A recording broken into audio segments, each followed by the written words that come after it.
Hey guys, Brian from Snowwalker Bushcraft. Well, we're back with the second part of Wallace Gusler's discussion at Martin Station this year for 2016.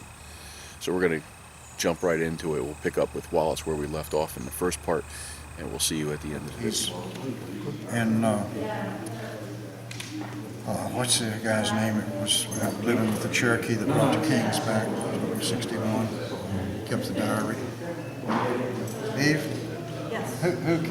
Who's the guy, the Virginia officer that stayed with the Cherokee, the diary? Oh, 61.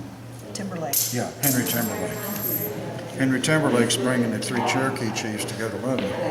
And they just, treated the war. The Cherokee War is over.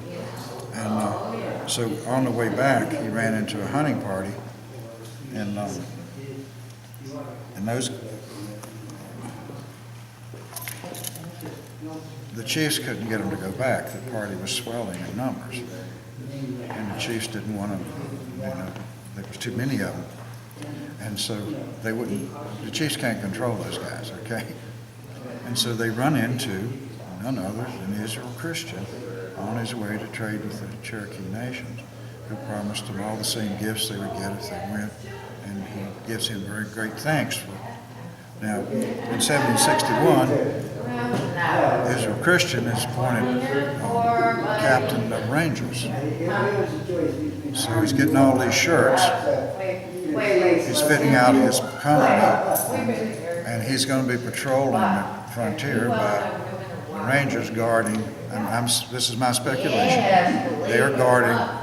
You've been in a major Cherokee war, and you're the first trader to go in.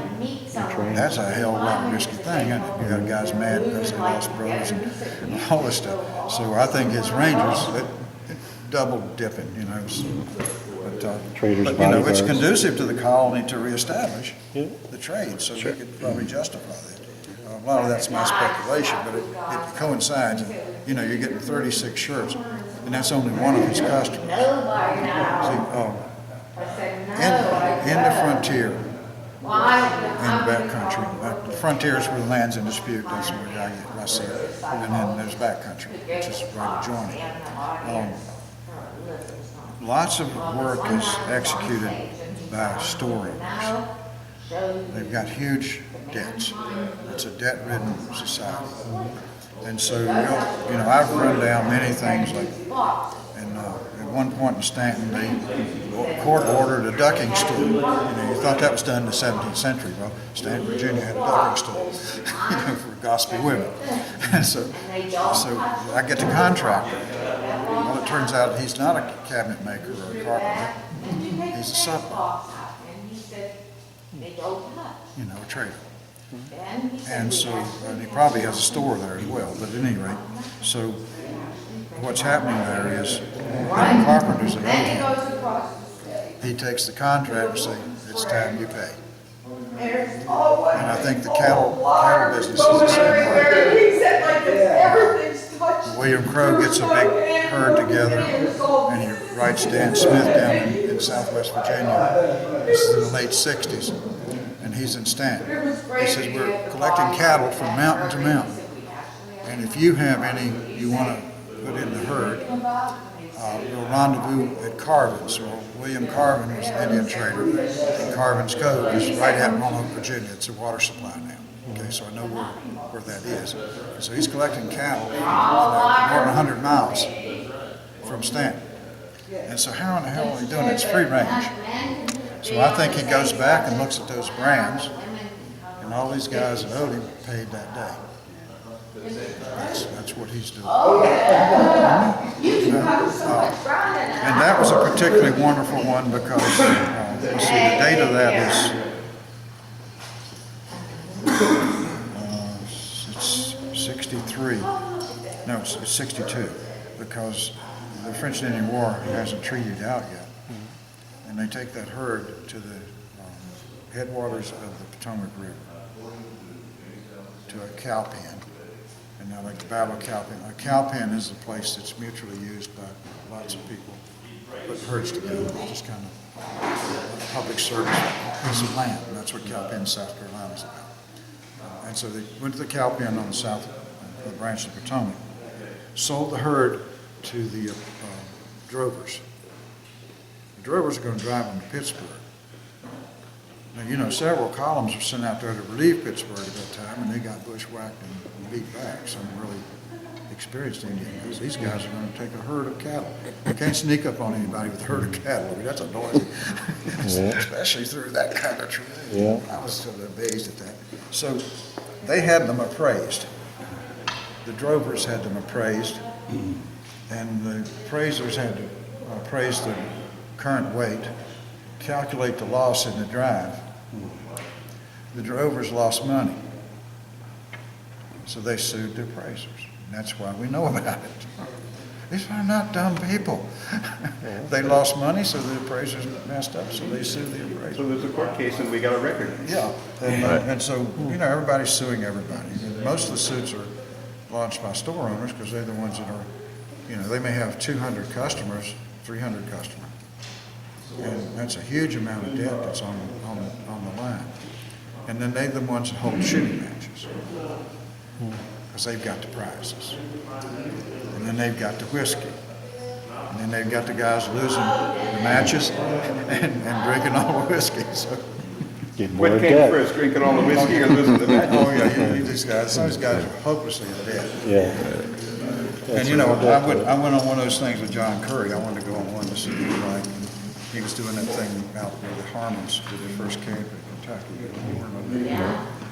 2003. That's what I'm here for. So I started working on the Harmons before. The sheriff had warrants for them. That's why they were out there. I mean, it's exactly the same time that they're on that long hunt. The sheriff's got warrants for them. And that was dead. Typical. Just get out of, Yeah. hopefully, long hunt, get out of debt. And I tracked down some of our, the frontiersman lives on the edge, doesn't have any agricultural equipment. They often, guys room together, 2 or 3, and often in pairs. And I've tracked a number of them through the court records. And I got one that was 2 years of suits and 2 years of trying to deliver the summons. And the sheriff would write, not found, kept off by force of arms. and they don't go and fight with you. Oh, wow. Kept off by force of arms, not living here, and you leave it with the partner. And so I've got one that's got 7 or 8 over 2 years. They finally got him. And they got him big time because they got his rifle gun. They couldn't get any big, And he had an iron candlestick, a couple of blankets. I mean, it's kind of meager, and a couple gowns. So he had some woman living with him. But they must have got him drunk. So they got him when he was. That's often happened. Yes, or in the night, But, anyway, they were attaching all of his estate to pay this debt. That's an attachment, and that's why you get the listing, and that's wonderful that you get the listing. And absolutely, his rifle was worth more than everything else together. What would it have been? Excuse me? What was the rifle? Virginia currency, an average one is 3 pounds. A really expensive is 4, maybe up to 5 pounds. And in work terms, the one contract that I found, the guy agreed to clear 5 acres of land and split out 1,500 rails for one rifle gun, 1768. And that was a used gun. It was not neither one was a gunsmith. And they had a written contract. And that came to court because the seller casually lost the rifle at the court. And the guy found it and was refusing to give it up, so there's 3 people. and the third party, the court says he knew the rightful owner but refused to give it up. So there's that part of law that's really fascinating between abandoned property and lost. That's a weird piece of law still today. But at any rate, so they guys brought their contract in, and the seller agreed that they could use his horse in the clearing of the land, and neither could lend it or sell it without the other's consent. And the penalty for failure for either party was 10 pounds. Which is a lot of money. That's, yeah, that was a lot of money. So that's 1768. Speaking of which, Well, that was part 2 with Wallace this year.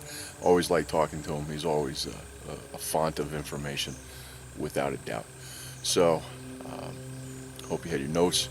Hope you sat down and enjoyed it.